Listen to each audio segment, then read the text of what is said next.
Hey, what's up, Unbroken Nation? Hope that you're doing well wherever you are in the world today. Very excited to be back with you with another episode with my guest, Dr. Mariel Buqué. My friend, how are you? What is happening in your world?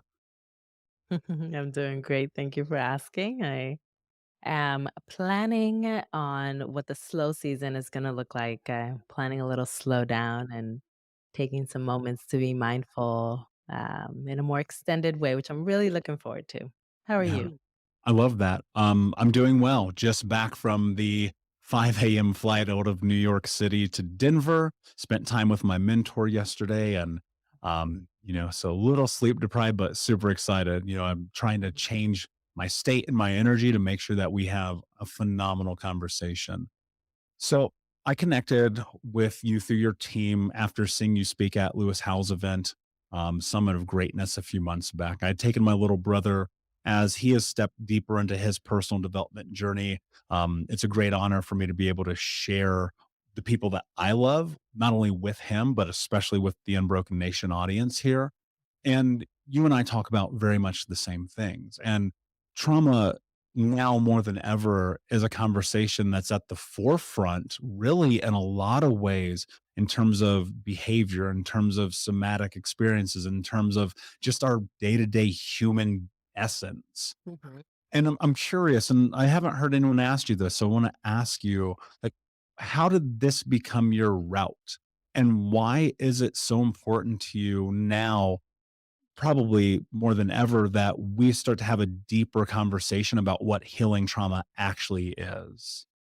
Such a good question. The work itself routed me into trauma. I kept seeing almost the same narrative, just in a different person's life, showing up over and over again. And when I started seeing so many commonalities, I kept thinking, well, we have to address the root. And what I mean by that is, I especially started seeing the commonalities showing up when I was still in training. So when I was in training, I trained at Columbia University in my doctorate, and then the clinical training that I was able to procure was at Columbia Medical Center, and I was still an extern there, which means it's just a part of the psychological training. And I kept listening to what felt like the same story, but from client to client, and kept feeling this urgency as such a like a new clinician, this urgency to make it stop. Like, these cycles aren't broken, and what's going on? Like, we need to do something about this. And there were some people that were actually being seen for decades in this hospital, and it happens in hospitals all over the nation. And I kept thinking, like, why are people unwell decades later? Why is that happening? Why are they still suffering in very much the same ways that they were when they first came to us? And so it really created this line of inquiry for me around what the root cause had been that had kept these people in this state of suffering for such extended periods of time. And I landed at trauma, and I landed at generational trauma, meaning, there were people in their families that had also gone through things in generations past, and people hadn't resolved these things because they didn't have access, or because they just didn't have the motivation to do some of the work, the healing work. And so all roads kept leading to trauma. So I do believe that in many ways this work found me, and I just went along with it because that's what the people needed. That's really beautiful. Yeah, I get it. I mean, that's very much my experience. My background, having an ACE score of 10, being a homeless drug addict at 12 years old, seeing really the worst of humanity, and then I had this interesting conversation with Dr. Gabor Mate.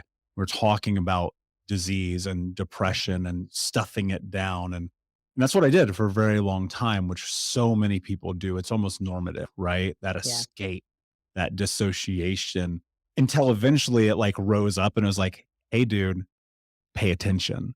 And that pay attention for me was like this series of about 1,000 rock bottom moments, which then of course has turned into a very different transformation, and hoping and seeing the amazing work that we can do as a human species and race when we come together to have the conversation about generational trauma. Mhm, And I think that the more that we do that, the more that we empower people to do what I'm going to call the hardest thing that we do, and that's ask for help. mhm. And when I think about asking for help and I look at like my own journey, it almost felt like stepping off of a cliff, right? I'm like, well, shit, I guess I better do this because if I don't, nothing's going to be different. And I Mm. started getting back into my body, like maybe even for the first time, right? When you talk about healing, and I know a huge aspect of your language is around the somatic experience, why is it so important for us to get back into our body, and how do we do that after trauma? Well, a large part of the reason why it's so important to get back into the body after you've had a traumatic experience is because trauma disconnects you from your body. Trauma makes you experience your body as feeling like it's on fire in a constant alarmed state. And it's a place that no longer feels like home. It feels like the place you want to escape. So, in order to help a person to feel more centered, more integrated, it's going to be critical for there to be a body based component to the healing journey. It has to be because the disconnection occurs when trauma happens. Reconnection needs to occur when healing happens. And in that, is that reconnection, I mean, here's an interesting thought I've been having recently. Can you actually heal without the reconnection to the body? I feel like the answer is no, but I'm curious if that is true, why is that? That's such a critical question. And I am sitting here thinking it's a very deep question too. And I want to make sure to honor that. However, if you are in a constant state of not being connected to your body, you're in a form of dissociation. If you're dissociating, true healing isn't happening because you have to be in yourself and befriending yourself and looking within yourself on a continuous basis to be able to feel steady, to be able to feel healed, to even do the healing itself. So it almost is a question that, like you said, the answer is no. That I stand by a no as well. However, I couldn't imagine anybody who believes themselves to be healed from the experiences of trauma and still not be in a friendly space with their body. Mm, That just means to me that there is one dimension of that person that has experienced healing, perhaps the mind, right? But the body is still a neglected state. And the emotions typically, what happens is that the emotions migrate. So the person experiences dis-ease or disease within the body. And that is a manifestation of the unhealed self in the body. So they might have a mind that is now steady, but their body is showing symptoms. mm. When you're dissociated and you're having that experience and you're doing the work, you're going to therapy, maybe you're listening to these podcasts, you have a coach, you're doing all the things, but there's still that disconnect. And you're like, okay, cool. This makes sense to me. I feel like I've done a lot of the work. Mentally, I feel it, but my body, I still feel a million miles away. How can we start getting more integrated or even reintegrated into our body in this peaceful, loving, compassionate way? Like, what does that actually look like in practicality standpoint? Mm. So such a good question. It's very versatile. So there are many things that people can do in order to bring themselves back into their bodies in a way that feels safe. And it can start with very small practices that can help you to recenter. And on an ongoing basis, these practices can help you to reestablish a new way to be inside of your body. And those practices are breathing, humming, rocking, being able to do progressive muscle relaxation, being able to do sound bath meditations, walking meditations, sitting meditations, yoga, tai chi.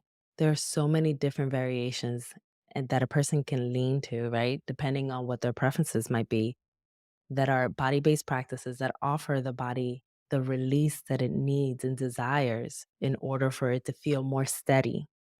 And that steadiness on an ongoing basis through multiple repetitions, many times through years of repetitions, can actually then start feeling like a safer place to be in. Mm. Yeah, the safer place makes a lot of sense to me. And, when I got deeper into I remember one time I was doing a sound bath meditation on an island in Thailand. And it was like, this is such a weird thing that's happening in my life.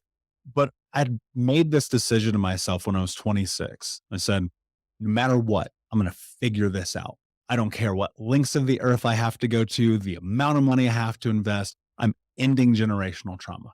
I'm Mm, ending this. I'm removing this curse, this thing that has impeded my family from progress and perfection forever, this thing that kept me stuck as a child, this thing that even though in my 20s what looked like I was on top of the world, I secretly wasn't at 350 pounds, smoking 2 packs a day, drinking myself to sleep, completely unhealed. And so I'm in this moment of this beautiful sound bath while it's a full moon, no less, right? Because I'm just like, fuck it, let's do all the woo woo things, not knowing what will and will not work. And I remember distinctly laying there in that moment and being like, oh, this is what it's actually like to feel peace. mm, And I think so, I'll speak from firsthand perspective, healing my own personal trauma, going through assessing my body as this physical thing while kind of trying to integrate it was what felt like at times an insurmountable battle because of the fear of peace. mm, And mhm, one of the conversations I often have with my clients is thinking about the way we assess this idea of chaos. I don't know if you'll agree with this, but from my perspective, many trauma survivors, we thrive in chaos. It's what we know, it's everything we experience. And thriving in peace can be terrifying. And so in this integration process, what I felt like I was like having this back and forth battle with myself, like constantly. I was like, just be present. My body's like, no, I don't want to be in this. Until suddenly I realized, like, oh, wait, you're allowed to be safe in your own body. But so many people don't feel that because mm, of the abuse, because of the trauma, because of the suffering. mhm, How can they get to a space of safety in their body without rejecting it? mm. Well, I mean, you're speaking to something that is very common among trauma survivors, which is the experience of feeling like chaos is the familiar and you can thrive in the familiar, right? Because you're a pro at it. You've built mastery around chaos. And so it makes more sense to lean to the chaos and be good at it, right? Than lean into the unknown and fall into an abyss of you don't know what's waiting for you on the other side of that, right? And us as humans, we don't deal with the unknowns very well. And Mm, so if you are confronted with what's familiar but chaotic versus what is unfamiliar and safe, you're going to go with what is familiar because you don't have the experience of fear behind it. However, a lot of what trauma work is working through that fear. It's also befriending a different identity, an identity that is no longer connected to chaos, an identity that no longer centers chaos, and a personality, even that is no longer connected to, just things always being in an uproar. So it's going to be for anybody who is walking that journey, it's going to be really important for them to really disengage chaos from their identity. And that's a really hard thing to do, which is why a lot of people go back, which is why there's so much relapse when it comes to anything dealing with trauma, right? Whether it's addictions, whether it's, people going back into just toxicity or going back into destructive behaviors.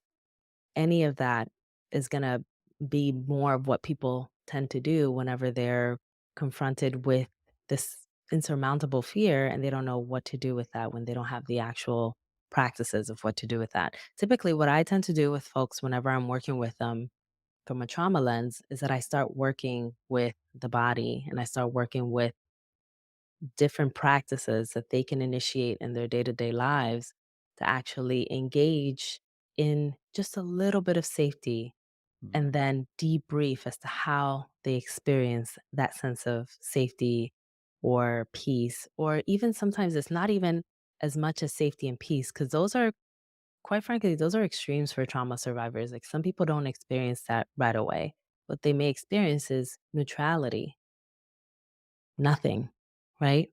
There's nothing there. I don't know what it is. I don't know if it's peace. I just know there's no chaos. There's just nothing.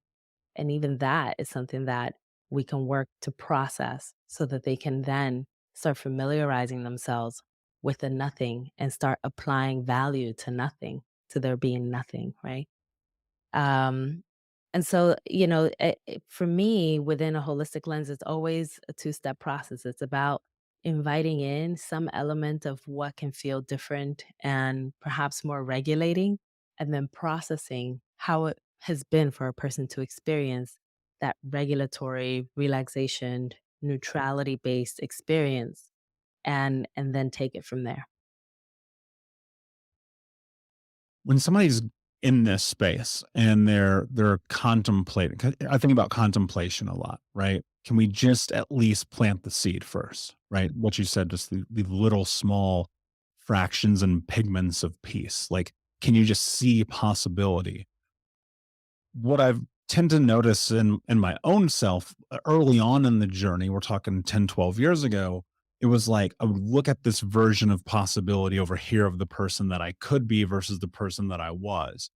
And it was like one step forward and 10,000 steps backwards for the first 4 years. People always ask me, wow, you've done so much. You've changed the world. You've blah, blah, blah. And I'm like, yo, 26 to 30 was a nightmare because Mhm, I was integrating a new concept, a new idea, new familiarities about possibility. People often hesitate to even take that first step.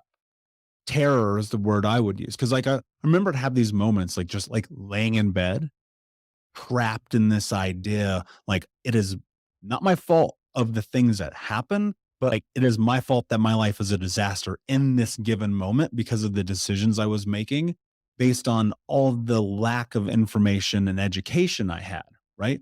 Choosing in moments, knowing that the thing I was doing, like eating fucking McDonald's 20 times a week, was probably not in my best interest. mhm, And then I started questioning, like, but what if it was 19 times a week? What if it was 5? What if it was 1? What if mm, I could maybe just take a incremental step towards this notion of an idea of a person that I thought I could be? mhm, And to some extent, honestly, it felt like it was this parlay between, for lack of a better way to phrase, forcing that reality while healing the old reality, right? And stepping into what was new and what was next with a parameter of safety, having mentorship and coaches and ultimately multiple modalities of therapy. mhm, When people feel ultimately just completely stuck, completely trapped, and there's a potential for one step just being that thing that could make the difference, and yet they don't take it, how can they find the strength within themselves to do it, to show up for themselves, especially in the times where inherently it feels like this is the thing I should be doing? mm. Well, I think you're talking about, well, in essence, you are describing a bit of the harm reduction model, which is to take incremental steps in the direction of the life that you desire, which means that you're going to have to take incremental steps towards reducing the practices and behaviors that are keeping you from the life that you desire.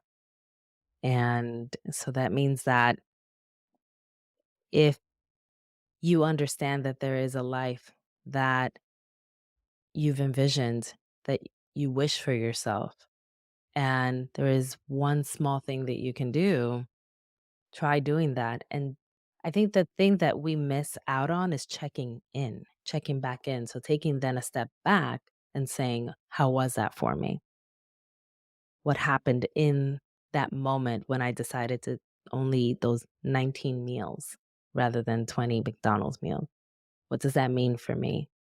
What does that mean for who I believe I am? And that is a question about self worth, because for anyone who's undergone trauma, self worth is usually fractured or punctured or wounded.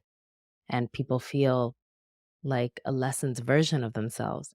So, what does it mean to give something back to yourself? What does it mean to treat yourself just a little bit better this week with that one less meal, and really digesting that?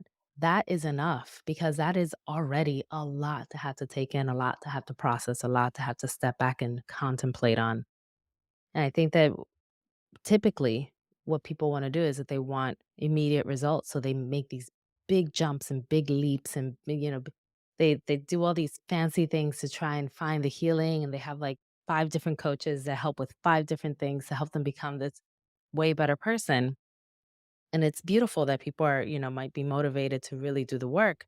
However, when we find incremental points and we just take a moment to reflect on those points and really digest where we are in the journey, that can be so much more monumental in the healing process, and especially in sustaining healing for the long term, than really jumping full force into all this stuff that really sometimes doesn't even allow you a moment to process and think about what's happening within you.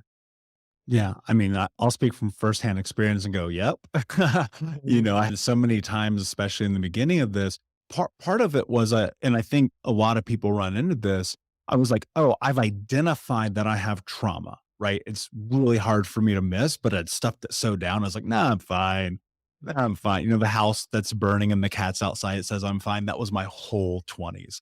And so and so when I figured that out and identified it, I was like, "Oh shit, I will just do literally everything."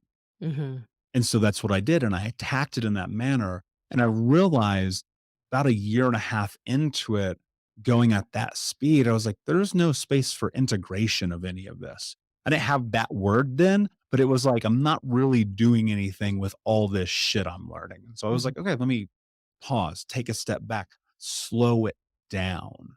Because hypervigilance is such a huge part of this journey and the space in which you are hyper independent. And I was like, if I just keep doing all the things all the time, eventually there will be change, which is true in essence. But it was also like there were always the missing pieces of the puzzle of the pause.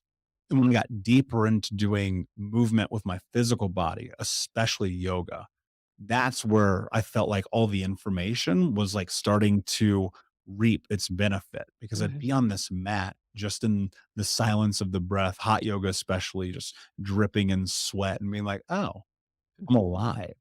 Yeah. This Mhm. is what it's supposed to feel like." And to not fight it. When people are in this and they're like, "Okay, here's this ideal-esque picture of the life that I want to have."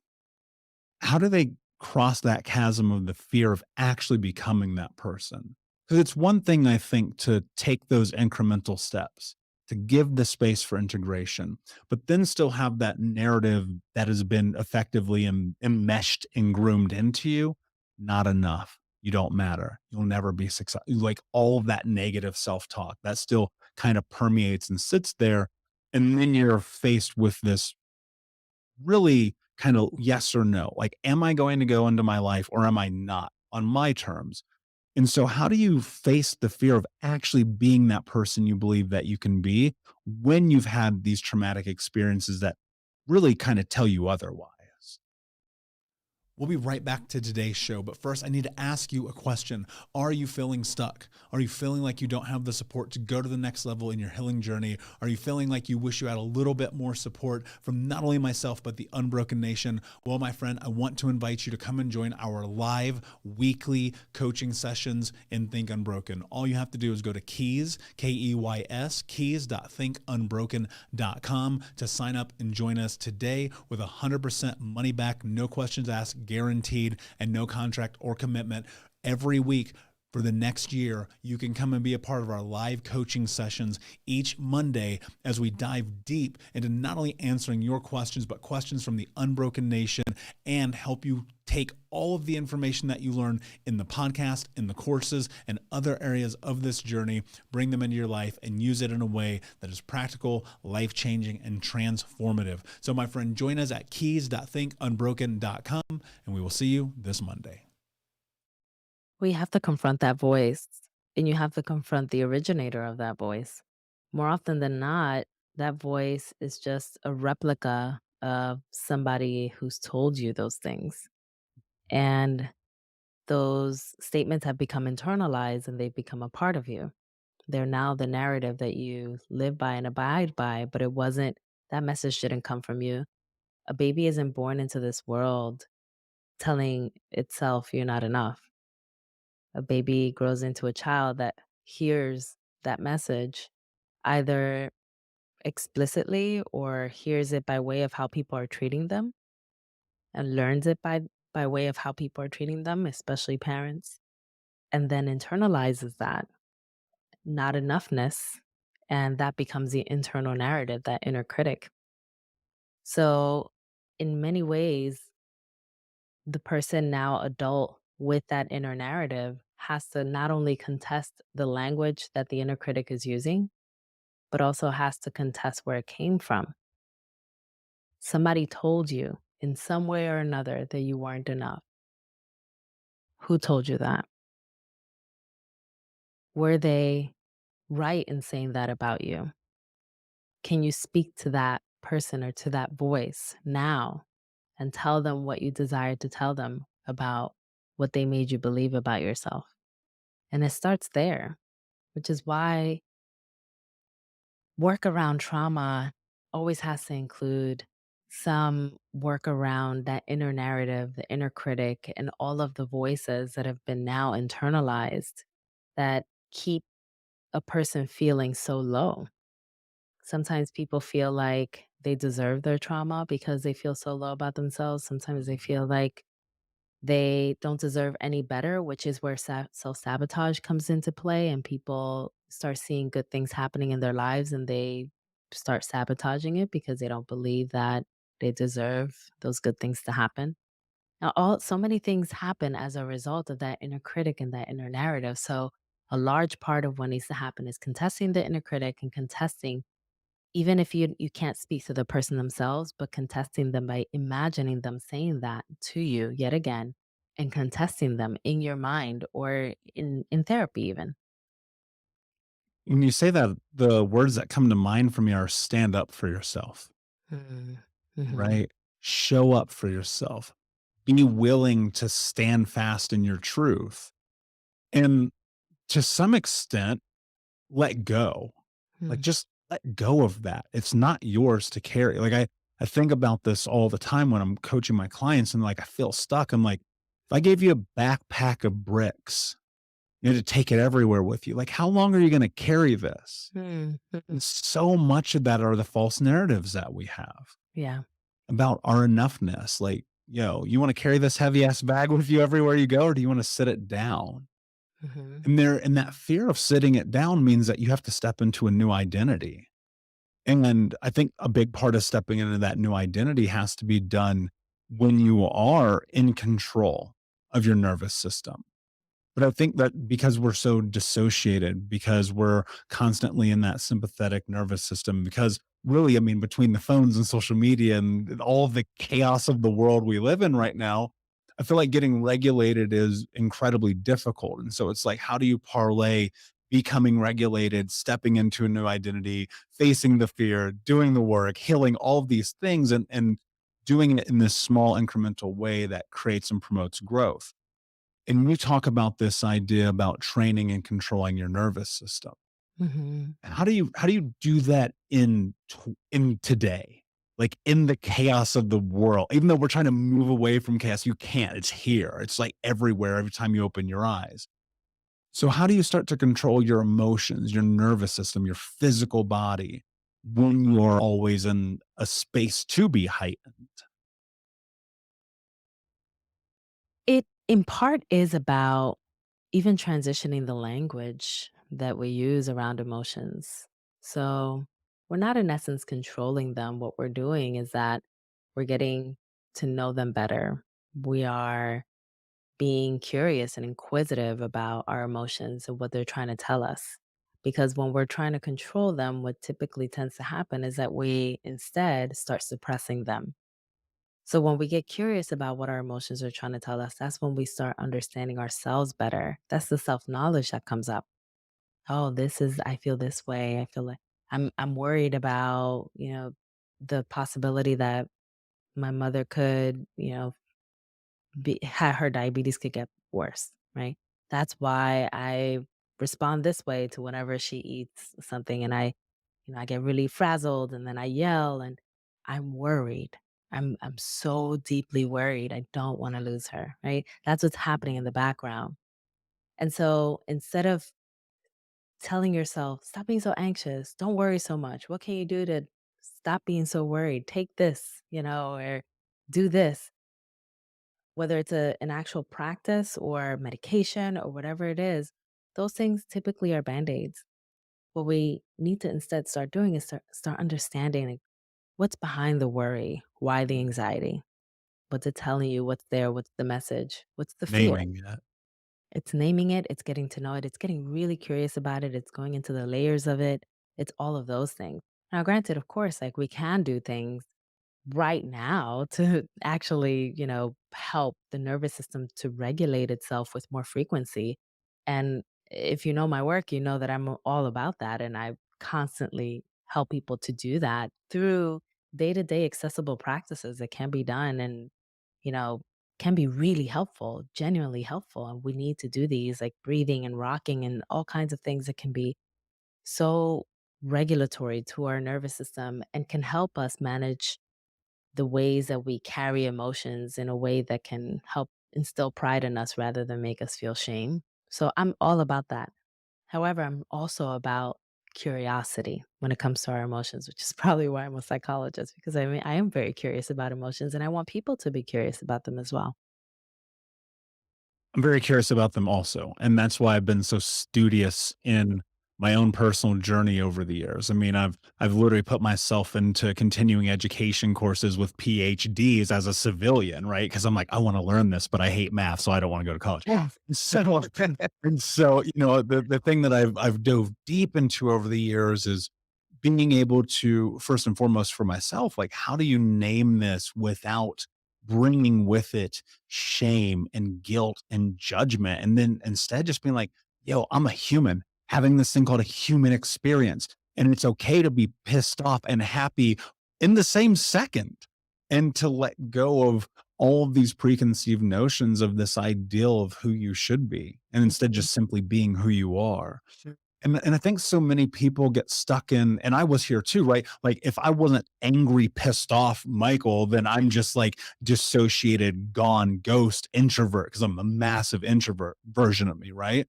And it was like, wait, you can kind of all the things. It's yin and yang. You can be happy and sad and joyful and hurt. It's because it exists within you. And I don't know if this is true, and I'm curious of your thoughts of this, but this dawned on me once.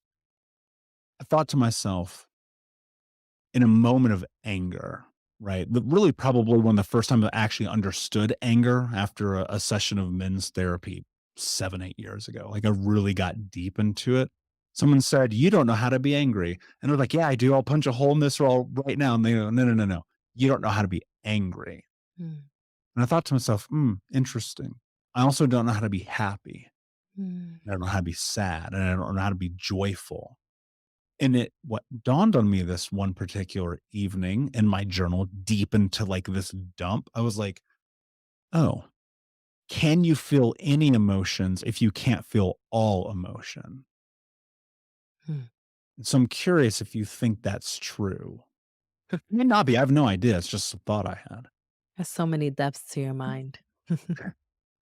You're very psychologically minded. And it's a beautiful thing. I mean, I love talking to people that are. So, and there are many ways in which we have failed children in our society. And one of the most prominent ways that I believe that we're seeing even more so now is that we just haven't baked into the curriculum of school or community or wherever children are involved. We haven't baked into it the understanding of emotions. Mm. And what has happened is that we then become adults that don't really know very much about our emotions. When therapists ask, well, when therapists actually tell people, hey, seems like you're sad. It seems like a very, very generic intervention, like something basic to Agreed. say, like, duh, I'm sad. Come on. Right. Agreed. However, you wouldn't believe how many times I can't even tell you how I could not count in just me being one singular psychologist and the people that I've worked with, how many times I have had to reiterate an emotion for a person because they've had such trouble identifying what emotion they're experiencing. We don't have a vast language around emotions. We don't have a vast understanding of what our emotions look like collectively and individually. And it makes it so that people are just going about life in a very autopilot way when it comes to their emotions and not taking a step back and saying, I'm worried, I'm angry, I'm sad, I'm in grief right now. We don't have that baked into the culture, that step back and acknowledging what's going on with us. One of the most interesting interventions that I found in just my journey, and I've actually utilized this for myself, especially when it came to public speaking, has been acknowledging an emotion outwardly, like explicitly saying it. And that actually creates an experience where the emotion almost kind of loses its potency. Like I remember I was speaking at my graduation, and when I spoke, I said to the crowd, I'm a little nervous up here. There's a lot of people. And that just stating it, humanizing myself, humanizing the experience of an emotion that felt very appropriate to have in that moment. However, I felt that the emotion was creeping in a way that could have debilitated me enough to not allow me to speak in the ways that I wanted. Mm. That created a disempowerment of the emotion and an empowerment of me. And that's something that's an intervention that people can do on any given day, but just calling out the emotion. And that already gives you an opportunity to feel more empowered above the emotion itself and to call it out and name it and humanize yourself. But we don't have that baked into the culture. We don't have that practice in the culture itself. Although I think a little bit more in this like 1 to 2 years post pandemic now, I feel like there's a little bit more of that language just floating through society, which I'm really liking. But we need the actual practice and the understanding of what happens in the brain when you call it out.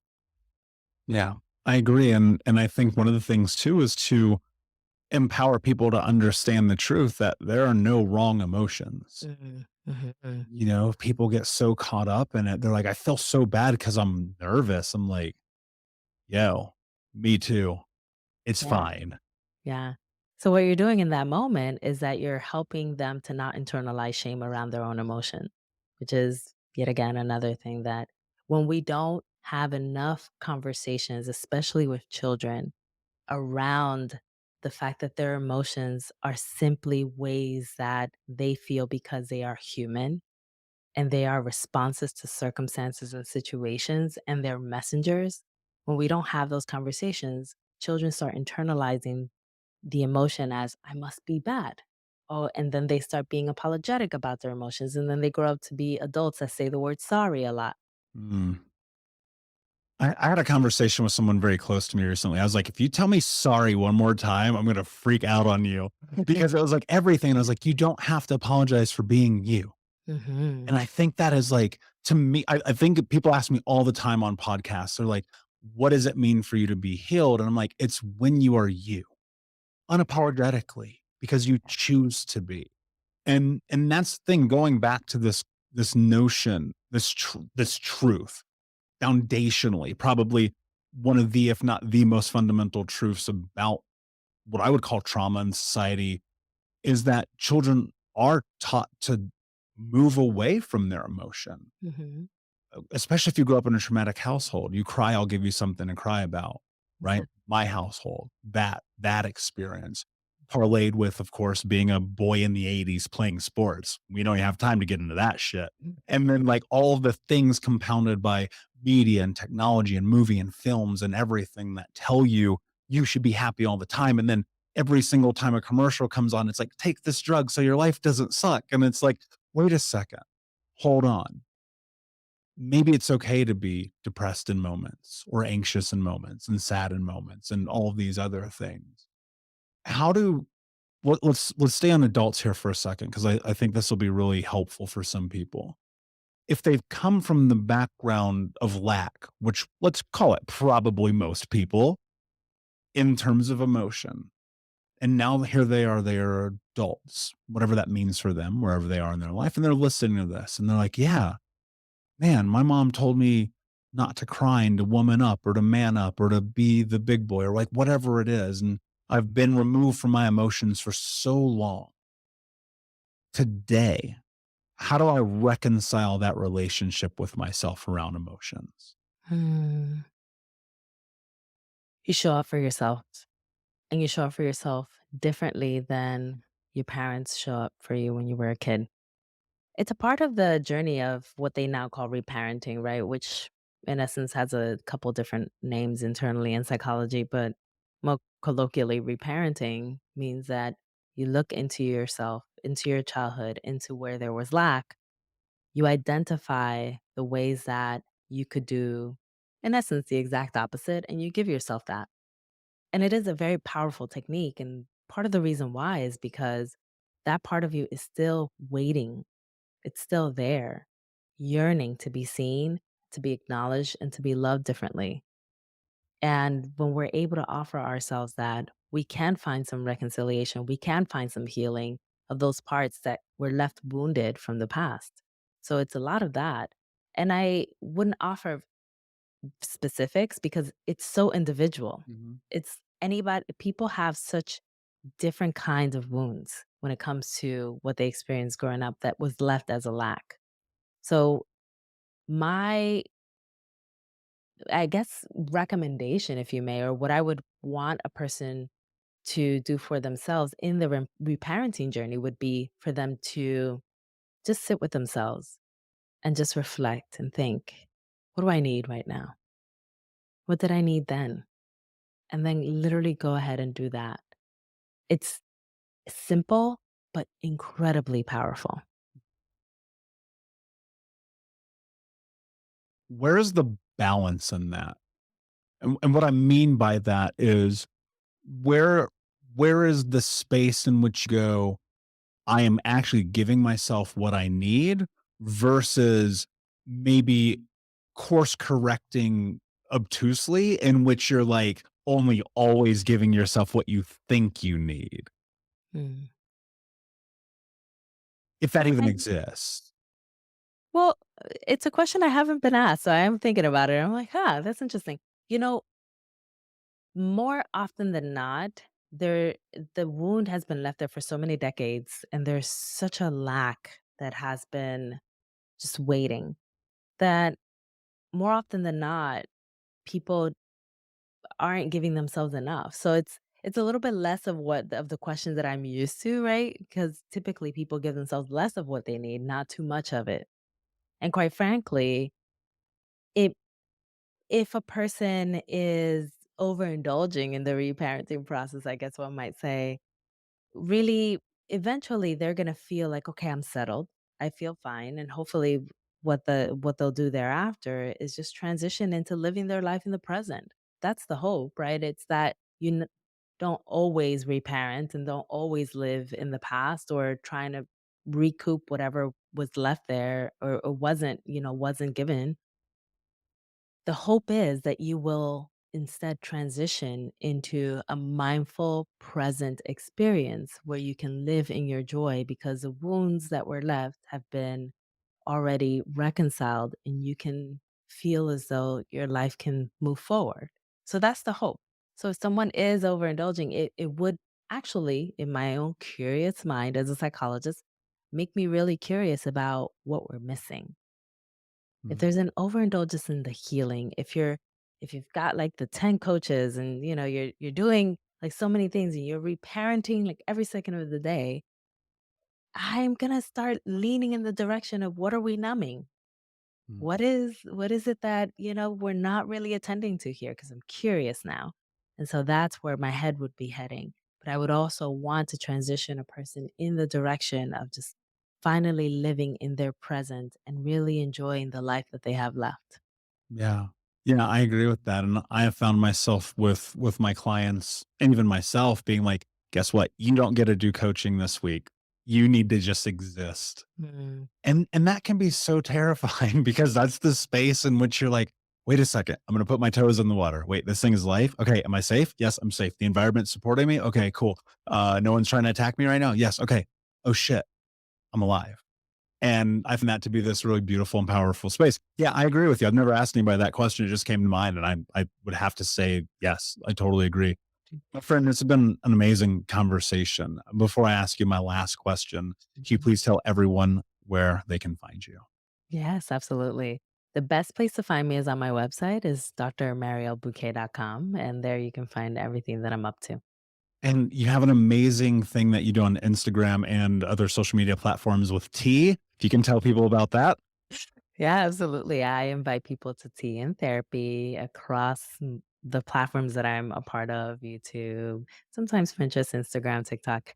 And what that is an invitation to about 60 seconds of a therapy session, a simulated therapy session where I talk about one topic. And in that topic, I almost act as if we're having therapy together and offer at least one mental health tip that people can take home with them for that tea therapy session, which some people, they try and incorporate it into their week, and that's pretty neat too. Yeah, it's a beautiful tool. I love that you do that. So that's why I wanted to make sure to highlight it. My Thank you. last question for you, my friend. What does it mean to you to be unbroken?